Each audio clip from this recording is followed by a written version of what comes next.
नमस्कार विद्यार्थी मित्रांनो, आज आपण विज्ञान आणि तंत्रज्ञान भाग 1 ची कृतीपत्रिका या व्हिडिओमध्ये अभ्यासणार आहोत। विज्ञान आणि तंत्रज्ञान भाग 1 च्या कृतीपत्रिकेमध्ये एकूण 4 प्रश्नांचा समावेश असतो। चला तर मग पाहूया प्रश्न क्रमांक 1। प्रश्न पहिला अ मध्ये 5 बहुपर्यायी प्रश्न दिलेले असतात आणि त्या 5 बहुपर्यायी प्रश्नांच्या उत्तराचे वर्णाक्षर आपल्याला नोंदवायचे आहे। पहा, खालील प्रश्नातील योग्य पर्याय निवडून उत्तराचे अचूक वर्णाक्षर लिहा। पहिला प्रश्न, कक्ष तापमानाला द्रवरूप असणारे हॅलोजन मूलद्रव्य।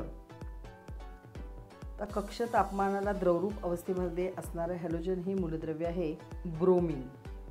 म्हणजे या प्रश्नाचे उत्तर आहे पर्याय क्रमांक क।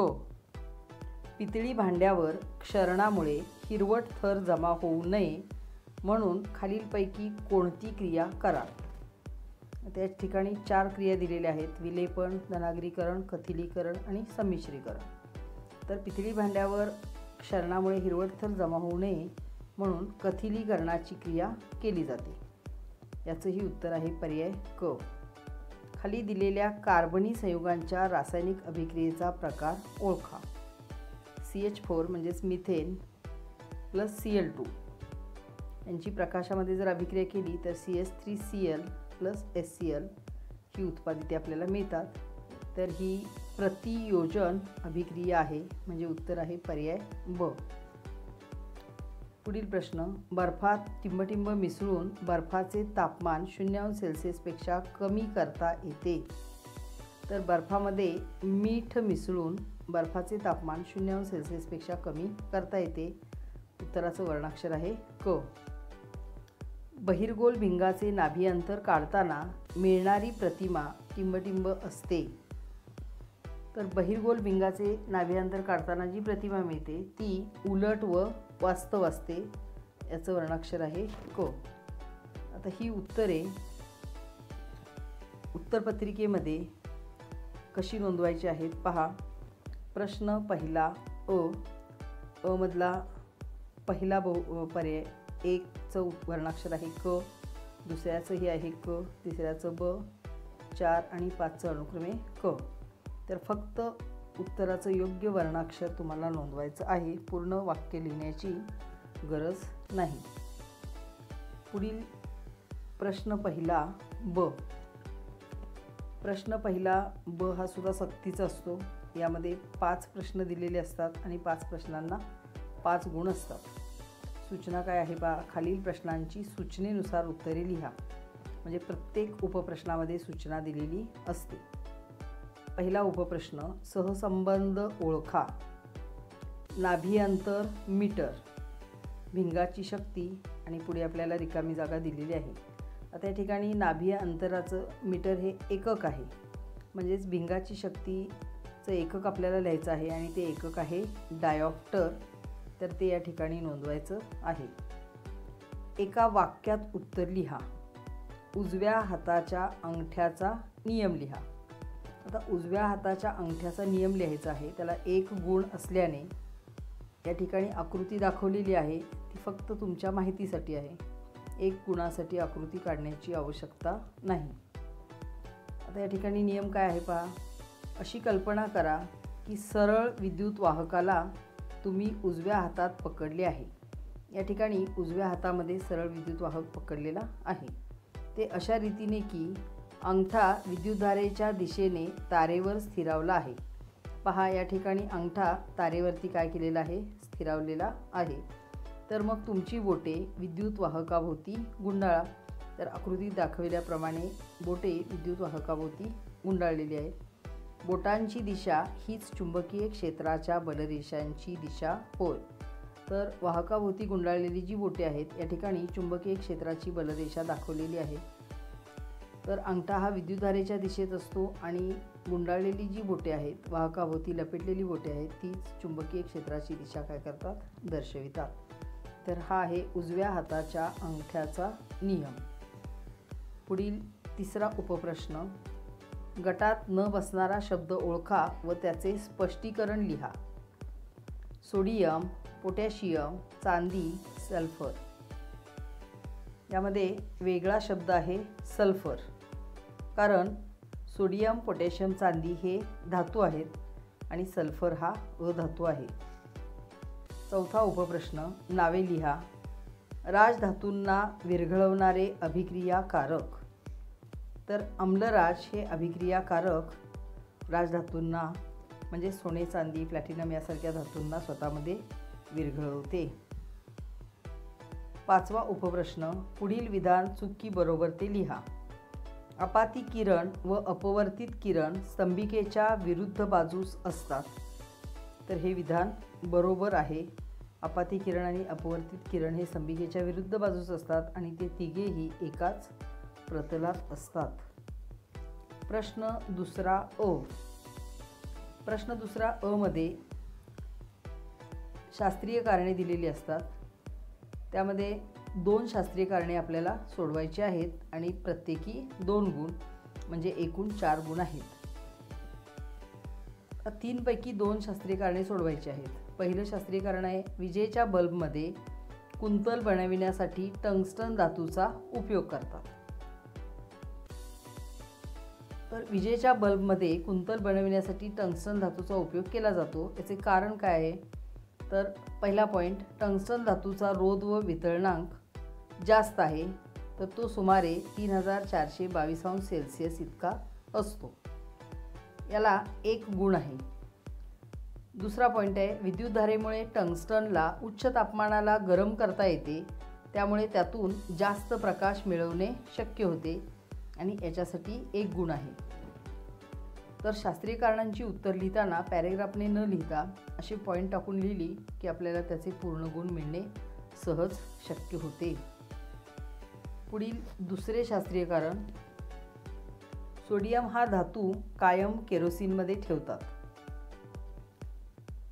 त्याचं कारण काय पहा. पहिला पॉईंट, कक्ष तापमानाला सोडियम धातू अतिशय तीव्रतेने ऑक्सिजनशी संयोग पावतो. हवेतील ऑक्सिजन, बाष्प आणि कार्बन डायऑक्साईड यांच्याबरोबर अभिक्रिया झाली असता तो पेट घेतो. याला 1 मार्क आहे. सोडियम केरोसिनमध्ये बुडतो व केरोसिन बरोबर त्याची अभिक्रिया होत नाही, म्हणून सोडियम हा धातू कायम केरोसिनमध्ये ठेवतात. या दुसऱ्या पॉईंटला 1 गुण आहे. म्हणजे आपल्याला जेवढे उत्तर येत असेल तेवढे उत्तर जर आपण नोंदवले तर त्याचे गुण आपल्याला मिळून जातात. तर शास्त्रीय कारणांची उत्तरे अशा प्रकारे पॉईंटने लिहायची आहेत. पुढील तिसरे शास्त्रीय कारण आहे, गणामध्ये वरून खाली जाताना अणुत्रिज्या वाढत जाते.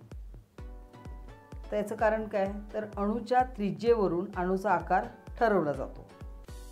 गणात वरून खाली जाताना नव्या कवचाची भर पडून अणुकेंद्रक व संयुजा इलेक्ट्रॉन यांच्यातील अंतर काय होते? वाढते.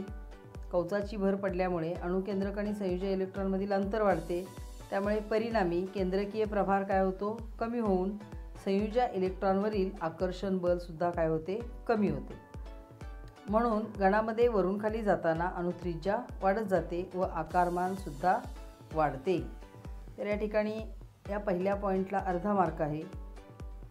इथपर्यंतच्या उत्तराला 1 मार्क आणि राहिलेल्या उत्तराला अर्धा मार्क असे एकूण 2 गुण या उत्तराला मिळतात. प्रश्न दुसरा ब. खालीलपैकी 3 उपप्रश्न सोडवा. प्रत्येकी 2 गुण. आता पहिला प्रश्न काय पहा. खाली काही मूलद्रव्ये व त्यांच्या अणुत्रिज्या दिलेल्या आहेत. ही मूलद्रव्ये त्यांच्या अणुत्रिज्येच्या उतरत्या क्रमाने लावा व सर्वात लहान व सर्वात मोठ्या आकारमानाचा अणू कोणता ते लिहा. आता या ठिकाणी मूलद्रव्य आणि अणूंची त्रिज्या दिलेली आहे. तर मूलद्रव्य आहे के म्हणजे पोटॅशियम, सोडियम, रुबिडियम, सीसियम आणि लिथियम. त्यांच्या त्रिज्या या ठिकाणी दिलेल्या आहेत. आता हे आपल्याला उतरत्या क्रमाने मांडायचे आहेत. तर सर्वात जास्त अणुत्रिज्या कोणाची आहे? CS म्हणजे सीसीएमची 262. त्याच्यानंतर रुबिडियम 244, पोटॅशियम 231, सोडियम 186 आणि लिथियम 151. त्या ठिकाणी उतरत्या क्रमाने लावायला सांगितलेलं आहे, तर हा उतरता क्रम लावण्यासाठी 1 गुण असेल. त्यानंतर सर्वात लहान व सर्वात मोठ्या आकारमानाचा अणू कोणता? आता सर्वात लहान आकारमानाचा अणू कोणता आहे? Li म्हणजेच लिथियम, आणि सर्वात मोठ्या आकारमानाचा अणू आहे CS म्हणजेच सीसियम. तर याला प्रत्येकी अर्धा गुण असेल. अशा रीतीने या प्रश्नाचे प्रश्न आणि उत्तर याच ठिकाणी आहे, फक्त उतरता क्रम मांडायचा आहे. पुढील दुसरा उपप्रश्न. एका 9 वॅट विद्युतरोधाला एक घट जोडला असून त्यामुळे त्यातून वाहणाऱ्या विद्युतधारेमुळे विद्युतरोधात प्रति सेकंदास 400 जूल इतकी उष्णता निर्माण होत आहे. विद्युतरोधास किती विभवांतर लावले आहे ते काढा. पहा, 9 वॅट विद्युतरोधाला एक घट जोडलेला आहे.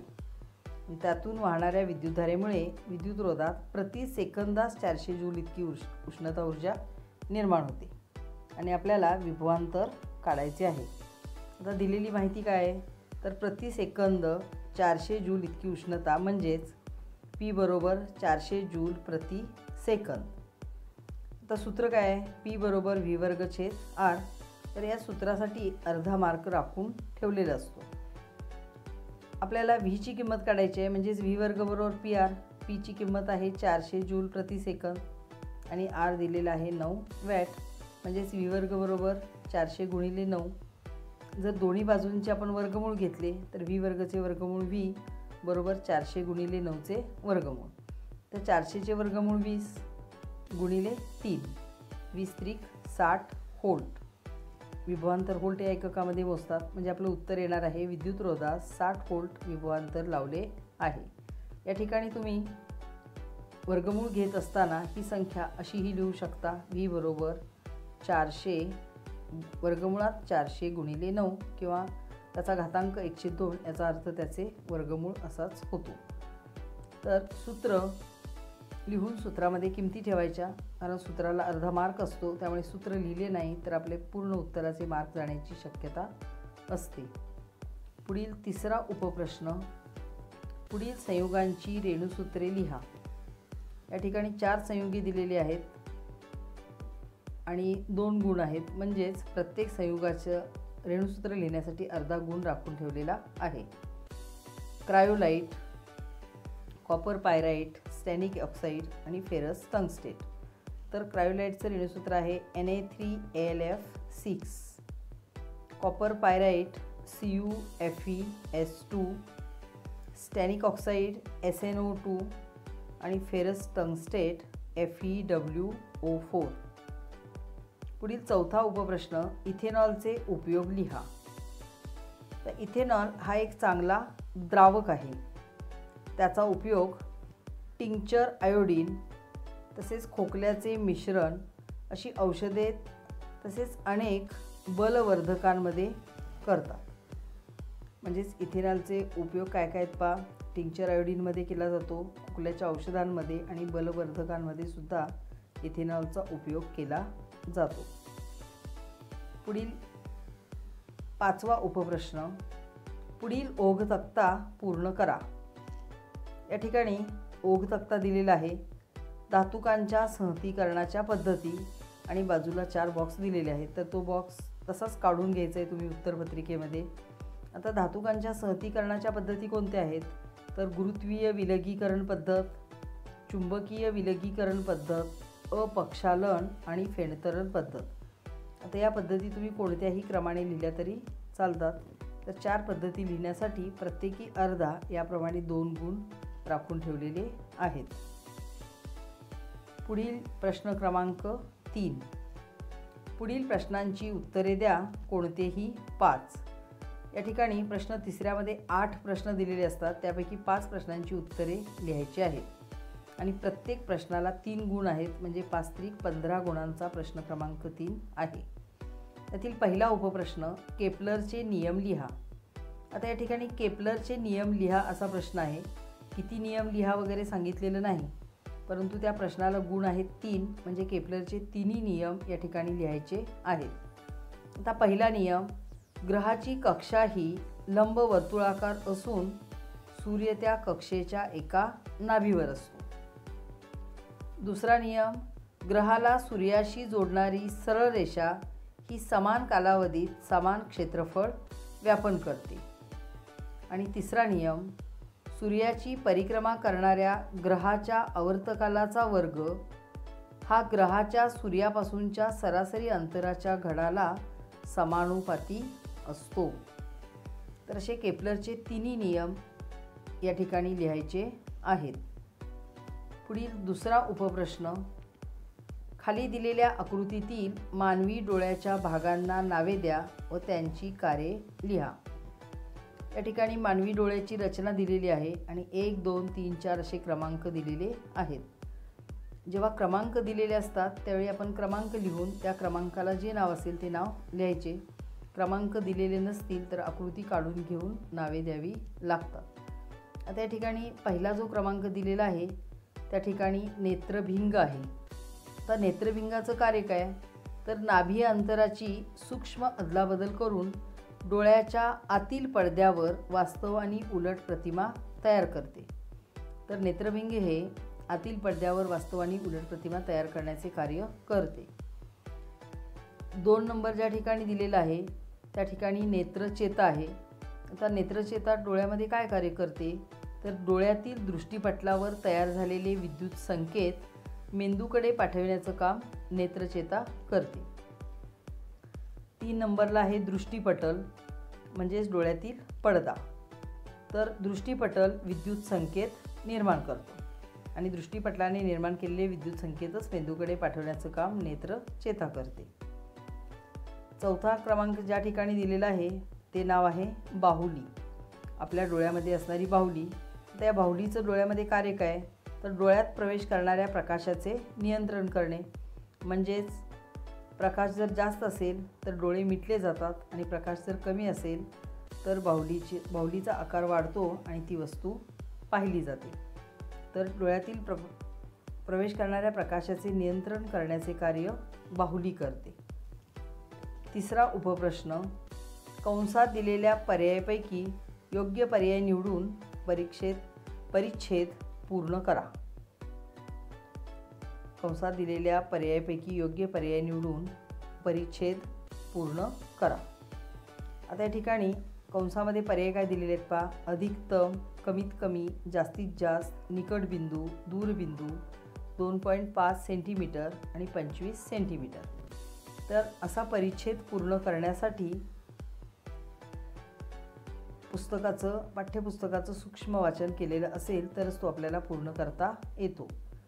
निरोगी डोळ्यापासून ज्या कमीत कमी अंतरावरच्या वस्तू असताना ती सुस्पष्टपणे व डोळ्यावर ताण न देता दिसू शकते त्या अंतराला सुस्पष्ट दृष्टीचे लघुत्तम अंतर म्हणतात.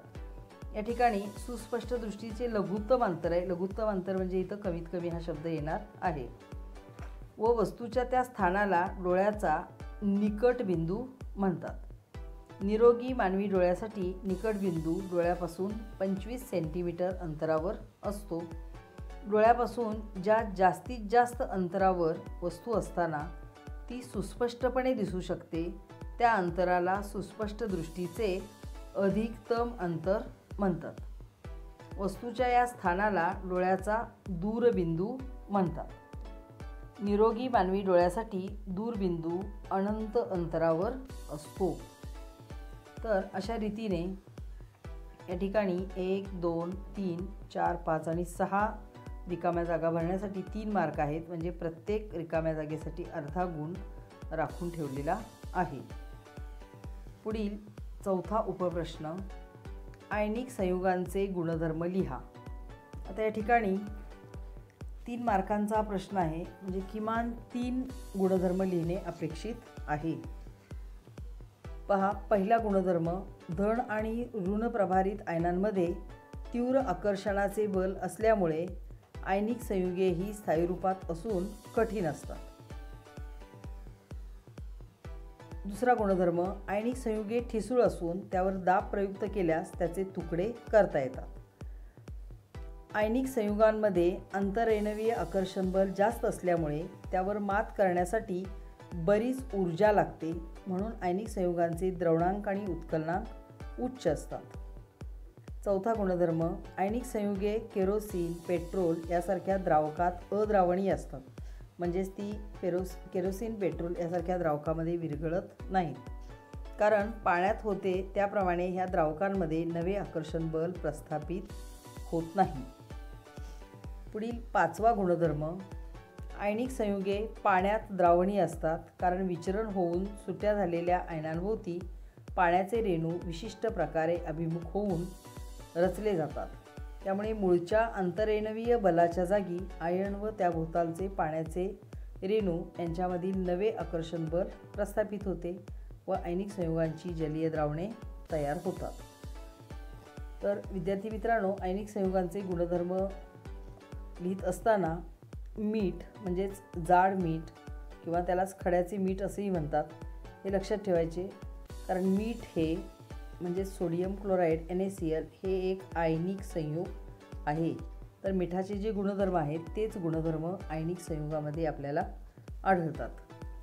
पुढील पाचवा उपप्रश्न, कृत्रिम उपग्रह म्हणजे काय? उपग्रहाच्या कार्यानुसार त्यांचे वर्गीकरण कसे करतात? आता या ठिकाणी कृत्रिम उपग्रह म्हणजे काय या व्याख्येला एक गुण आहे आणि उपग्रहाच्या कार्यानुसार त्यांचे वर्गीकरण कसे करतात याला दोन गुण आहेत. म्हणजे कमीत कमी उपग्रहाच्या कार्यानुसार दोन उपग्रहांचं वर्णन लिहिणं आपल्याला अपेक्षित आहे. तर व्याख्या पहा. कृत्रिम उपग्रह म्हणजे काय? तर नैसर्गिक उपग्रहाप्रमाणेच एखादे मानवनिर्मित यंत्र पृथ्वीची किंवा एखाद्या ग्रहाची नियमित कक्षेत परिक्रमा करीत असेल तर त्यास कृत्रिम उपग्रह असे म्हणतात. पहिला कृत्रिम उपग्रह आहे स्पुटनिक. तर स्पुटनिक हा पहिला कृत्रिम उपग्रह आहे. आता या ठिकाणी उपग्रहाचा प्रकार, उपग्रहाचे कार्य आणि भारताच्या उपग्रह मालिकांची व प्रक्षेपकांची नावे दिलेली आहेत. या ठिकाणी 4 नावं दिलेली आहेत, त्यापैकी किमान 2 नावे लिहिणे तुम्हाला अपेक्षित आहे. तर पहिला आहे हवामान उपग्रह. त्याचं कार्य काय आहे पहा. हवामानाचा अभ्यास व हवामानाचा अंदाज वर्तवणे. याची उपग्रह मालिका आणि प्रक्षेपक आहे इनसॅट व जीसॅट आणि प्रक्षेपक आहे GSLV. दुसरा उपग्रह आहे दळणवळण उपग्रह. याचं कार्य आहे जगभरातील वेगवेगळ्या प्रदेशांमध्ये विशिष्ट लहरीद्वारे संपर्क प्रस्थापित करणे. उपग्रहांची मालिका आहे इनसॅट व जीसॅट आणि प्रक्षेपक आहे GSLV. त्यानंतर ध्वनिचित्र प्रक्षेपक उपग्रह. दूरचित्रवाणी कार्यक्रम प्रक्षेपित करणे हे त्याचं कार्य आहे. उपग्रह मालिका इनसॅट व जीसॅट आणि प्रक्षेपक याचासुद्धा GSLVच आहे. पुढील उपग्रह दिशादर्शक उपग्रह. पृथ्वीवरील कुठल्याही ठिकाणाचे भौगोलिक स्थान म्हणजेच त्या स्थानाचे अत्यंत अचूक अक्षांश व रेखांश निश्चित करण्याचं काम दिशादर्शक उपग्रह करतो. त्याची उपग्रह मालिका आहे IRNSS आणि प्रक्षेपक आहे PSLV. तर यापैकी किमान 2 उपग्रह, त्यांचं कार्य आणि उपग्रह मालिका व प्रक्षेपकाचं नाव लिहिणे अपेक्षित आहे. पुढील 6वा उपप्रश्न, सोबतच्या आकृतीचे निरीक्षण करून विचारलेल्या प्रश्नांची उत्तरे लिहा. या ठिकाणी आकृती दिलेली आहे. वरती बर्फाचा थर आहे आणि खाली जलचर आपल्याला दिसत आहेत. तर प्रश्न काय आहेत पहा. पहिला प्रश्न, पाण्याचा कोणता गुणधर्म लक्षात येतो? आता या ठिकाणी वरती बर्फ आहे आणि खाली जलचर आपल्याला जिवंत दिसत आहेत. तर या ठिकाणी आपल्याला आकृतीवरून पाण्याच्या असंगत आचरणाचा गुणधर्म दिसून येतो. दुसरा प्रश्न आहे, पाण्याच्या पृष्ठभागावरील तापमान किती आहे? आता वरती बर्फ आहे म्हणजे त्या पृष्ठभागावरील पाण्याचे तापमान 0°C कमी आहे. तिसरा उपप्रश्न, बर्फाखालील पाण्याचे तापमान किती आहे? त्या ठिकाणी पाण्याच्या असंगत आचरणाचा गुणधर्म दिसतो, म्हणजेच बर्फाखालील पाण्याचे तापमान 4°C इतके असते. पुढील उपप्रश्न क्रमांक 7, खाली दिलेल्या रचनासूत्रांसाठी IUPAC नावे लिहा. या ठिकाणी 3 रचनासूत्रे दिलेली आहेत. पहिलं काय आहे पहा, CH3 CH2 COOH. आता या ठिकाणी IUPAC नेम कसं लिहायचं ते सांगते तुम्हाला. CH3 CH2 आणि COOH. या ठिकाणी कार्बन 3 आहेत आणि 3 कार्बन आहेत, म्हणजेच मूळ अल्केन आहे प्रोपेन. तर COOH हा कार्बोक्झिलिक ॲसिड ग्रुप आहे आणि कार्बोक्झिलिक ॲसिड ग्रुप असेल तर आपण काय लिहितो, ऑइक ॲसिड. म्हणजेच मूळचा अल्केन आहे प्रोपेन आणि कार्बोक्झिलिक ॲसिड ग्रुप असल्यामुळे याचं आयोगिक नेम येईल प्रोपेनॉइक ॲसिड. त्यानंतर CH3 CH2 NH2. NH2 हा अमीन ग्रुप आहे. 2 कार्बन आहेत, म्हणजे मूळचं अल्केन आहे इथेन आणि त्याला अमीन जोडलेलं आहे, म्हणजेच त्याचं आयोगिक नेम झालं इथेनामीन. तिसरं संयुग आहे CH3 CHO. या ठिकाणी सुद्धा 2 कार्बन आहेत, म्हणजे मूळचं अल्केन आहे इथेन, पण CHO हा अल्डिहाइड ग्रुप त्याला जोडलेला, क्रियात्मक गट जोडलेला असल्यामुळे अल्डिहाइड असेल तर आपण आल असं लिहितो, म्हणजेच इथेनचं काय होईल इथेनाल. म्हणून पहिलं संयुग आहे, पहिल्या संयुगाचं आयोगिक नेम आहे प्रोपेनॉइक ॲसिड, दुसरे इथेनामीन आणि तिसरे इथेनाल. तर या रचनासूत्रांची आयोगिक नेम, 3 आयोगिक नेम लिहिण्यासाठी 3 गुण आहेत, म्हणजे प्रत्येकी 1 गुण मिळेल. पुढील उपप्रश्न 8वा. खालील संज्ञा उदाहरणांसहित स्पष्ट करा. पहिली संज्ञा आहे उष्माग्राही अभिक्रिया. उष्माग्राही म्हणजे काय, तर उष्णता ग्रहण करणे. तर ज्या प्रक्रियेमध्ये बाहेरची उष्णता शोषली जाते किंवा ग्रहण केली जाते त्या प्रक्रियेला उष्माग्राही अभिक्रिया किंवा प्रक्रिया म्हणतात. आता या ठिकाणी CaCO3 अधिक उष्णता, म्हणजेच कॅल्शियम कार्बोनेटला जर उष्णता दिली तर कॅल्शियम ऑक्साईड तयार होते आणि कार्बन डायऑक्साईड वायू मुक्त होतो. त्यानंतर संयोग अभिक्रिया. जेव्हा एखाद्या अभिक्रियेत 2 किंवा अधिक अभिक्रियाकारकांचा रासायनिक संयोग होऊन एकच उत्पादित तयार होते तेव्हा त्या अभिक्रियेस संयोग अभिक्रिया असे म्हणतात. म्हणजेच मॅग्नेशियमची ऑक्सिजनची रासायनिक अभिक्रिया होऊन एक मॅग्नेशियम ऑक्साईड हे एकच उत्पादित मिळते, म्हणून या अभिक्रियेला संयोग अभिक्रिया असे म्हटले जाते. संतुलित समीकरण. समीकरणामध्ये अभिक्रियाकारकांमधील मूलद्रव्यांच्या अणूंची संख्या ही उत्पादितांमधील त्या मूलद्रव्यांच्या अणूंच्या संख्येइतकीच असेल तर अशा समीकरणाला संतुलित समीकरण असे म्हणतात. त्या उदाहरण पहा. NaOH plus H2SO4 gives Na2SO4 plus 2H2O. तर तुम्ही अणूंची संख्या मोजू शकता. आता ही आहेत अभिक्रियाकारके आणि ही आहेत उत्पादिते. अभिक्रियाकारकामध्ये सोडियम 2 आहेत, उत्पादितामध्ये सुद्धा 2 आहेत. अभिक्रियाकारकामध्ये ऑक्सिजन पहा, हे 2 आणि हे 4, 4 आणि 2 6 झाले. इकडे हे 4 आणि हे 2 6. त्यानंतर हायड्रोजन हे 2 आणि हे 2 4 झाले. इथं 2H2 आहे, म्हणजे हे सुद्धा 4 आहेत. सल्फर 1 आहे, इकडेही एकच आहे. म्हणजेच अभिक्रियाकारकामधील अणूंची संख्या आणि उत्पादितामधील त्या अणूंच्या संख्ये इतकीच आहे, म्हणून हे संतुलित समीकरण आहे. पुढील प्रश्न क्रमांक 4. खालील प्रश्न सोडवा, कोणताही एक. तर प्रश्न क्रमांक 4 मध्ये 2 उपप्रश्न दिले जातात. त्यापैकी एका प्रश्नाचे उत्तर लिहिणे अनिवार्य आहे आणि त्यासाठी 5 गुण आहेत. पहिला उपप्रश्न. खालील उतार्याचे वाचन करा व विचारलेल्या प्रश्नांची उत्तरे लिहा. आता या उतार्यामध्ये सर्वच प्रश्नांची उत्तरे आपल्याला मिळतीलच असे नाही, तर काही प्रश्नांची उत्तरे आपल्याला स्वतः तयार करावी लागतात. पहा उतारा काय आहे. उष्ण व थंड वस्तूंमध्ये उष्णतेची देवाणघेवाण झाल्यास उष्ण वस्तूचे तापमान कमी होत जाते व थंड वस्तूचे तापमान वाढत जाते. जोपर्यंत दोन्ही वस्तूंचे तापमान सारखे होत नाही तोपर्यंत तापमानातील हा बदल होत राहतो. या क्रियेत गरम वस्तू उष्णता गमावते तर थंड वस्तू उष्णता ग्रहण करते. दोन्ही वस्तू फक्त एकमेकांमध्ये ऊर्जेची देवाणघेवाण करू शकतात. अशा स्थितीत असल्यास, म्हणजे जर दोनही वस्तूंची प्रणाली वातावरणापासून वेगळी केल्यास प्रणालीमधून उष्णता आतही येणार नाही किंवा बाहेरही जाणार नाही. आता या ठिकाणी 4 प्रश्न दिलेले आहेत. पहिला प्रश्न आहे उष्णता स्थानांतरण कोठून कोठे होते? आता उष्णता स्थानांतरण कोठून कोठे होते पहा, याचं उत्तर काय येईल? तर उष्णतेचे स्थानांतरण उष्ण वस्तूकडून थंड वस्तूकडे होते. या स्थितीत उष्णता विनिमयाच्या तत्वाचा बोध होतो. तर उष्णता विनिमयाचं तत्व काय आहे? थंड वस्तूने ग्रहण केलेली उष्णता बरोबर उष्ण वस्तूने गमावलेली उष्णता, किंवा उष्ण वस्तूने गमावलेली उष्णता बरोबर थंड वस्तूने ग्रहण केलेली उष्णता. दुसरा उपप्रश्न आहे, अशा स्थितीस आपणास उष्णतेच्या कोणत्या तत्वाचा बोध होतो? तर उष्णता विनिमयाच्या तत्वाचा बोध होतो. तिसरा प्रश्न आहे, ते तत्व थोडक्यात कसे सांगता येईल? आणि त्याला 2 गुण आहेत. तर ते 2 गुण कसे आहेत पहा.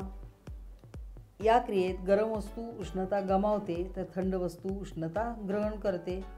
यासाठी 1 गुण आहे. जर दोन्ही वस्तूची प्रणाली वातावरणापासून वेगळी केल्यास उष्ण वस्तूने गमावलेली उष्णता बरोबर थंड वस्तूने ग्रहण केलेली उष्णता, यालाच उष्णता विनिमयाचे तत्व म्हणतात. याला 1 गुण असे 2 गुण विभागलेले आहेत. पुढील चौथा उपप्रश्न, या तत्वाचा उपयोग पदार्थाच्या कोणत्या गुणधर्माच्या मापनासाठी केला जातो? आता या तत्वाचा उपयोग कोणत्या गुणधर्माच्या मापनासाठी केला जातो? तर पदार्थाच्या विशिष्ट उष्माधारकता या गुणधर्माचे मापन या तत्वाच्या साहाय्याने करता येते. अशा रीतीने हा पॅरेग्राफ आपण पुस्तकातून वाचलेला असेल, तत्व माहीत असतील तरच आपल्याला उत्तरे लिहिता येतात. सर्वच उत्तरे आपल्याला पॅरेग्राफमध्ये मिळू शकत नाहीत. पुढील दुसरा उपप्रश्न, खालील आकृतीचे निरीक्षण करून विचारलेल्या प्रश्नांची उत्तरे लिहा. या ठिकाणी आकृती दिलेली आहे आणि त्यावरून 4 प्रश्न दिलेले आहेत. पहा, पहिला उपप्रश्न, आकृतीत दर्शवलेली भिंगाची रचना कोणत्या दर्शकामध्ये आढळते? यासाठी 1 गुण आहे. तर आकृतीमध्ये दर्शवलेली भिंगाची रचना अपवर्तनी दूरदर्शकामध्ये म्हणजेच दूरदर्शी किंवा दुर्बीण यामध्ये वापरली जाते. दुसरा उपप्रश्न, या दर्शकाचे कार्य कसे चालते ते थोडक्यात लिहा आणि त्यासाठी 2 गुण आहेत. आता या दर्शकाचे कार्य कसे चालते? तर दूरच्या वस्तूकडून येणारा प्रकाश पदार्थभिंगाच्या साहाय्याने काय होतो? एकवटला जातो व प्रतिमा तयार होते. यासाठी 1 गुण आहे. ही प्रतिमा नेत्रिकेसाठी वस्तूचे काम करते आणि अंतिम प्रतिमा तयार होते. यासाठी 1 गुण राखून ठेवलेला आहे. त्यानंतर तिसरा उपप्रश्न, या दर्शकात विभिन्न विशालन कसे मिळवता येते? आता या दर्शकामध्ये विभिन्न विशालन कसे मिळवता येईल? तर वेगवेगळ्या नाभी अंतराच्या नेत्रिका वापरून दूरदर्शकाच्या साहाय्याने विभिन्न विशालन मिळवता येते. जर वेगवेगळ्या नाभी अंतराच्या नेत्रिका वापरल्या तर विशालनसुद्धा कसे मिळते? विभिन्न मिळते. म्हणजेच वेगवेगळ्या नाभी अंतराच्या नेत्रिकांची आवश्यकता आहे. चौथा उपप्रश्न, आकृतीला योग्य नावे देऊन आकृती पुन्हा काढा आणि त्यालासुद्धा 1 गुण आहे. आकृती पाहून काढायची आहे, मात्र आकृतीला योग्य ठिकाणी नावे देता आली पाहिजेत. पहा, या ठिकाणी आकृती काढलेली आहे. हा जो भिंग आहे तो पदार्थ भिंग आहे आणि ही नेत्रिका आहे. त्यानंतर या ठिकाणी FE म्हणजेच त्याचं नाभी अंतर दिलेलं आहे. बहिर्वक्र भिंगाचं या ठिकाणी FE हेही नाभी अंतर दिलेलं आहे. त्यानंतर FO म्हणजेच ऑप्टिक्सचं म्हणजेच वस्तूचं अंतर या ठिकाणी दिलेलं आहे. तर ही सर्व नावे देऊन आकृती पुन्हा काढल्यास 1 गुण मिळणार आहे. अशा रीतीने ही पूर्ण प्रश्नपत्रिका तुमच्या वहीमध्ये सोडवा. व्हिडिओ आवडला असेल तर लाईक, कमेंट आणि शेअर करा. थँक्यू.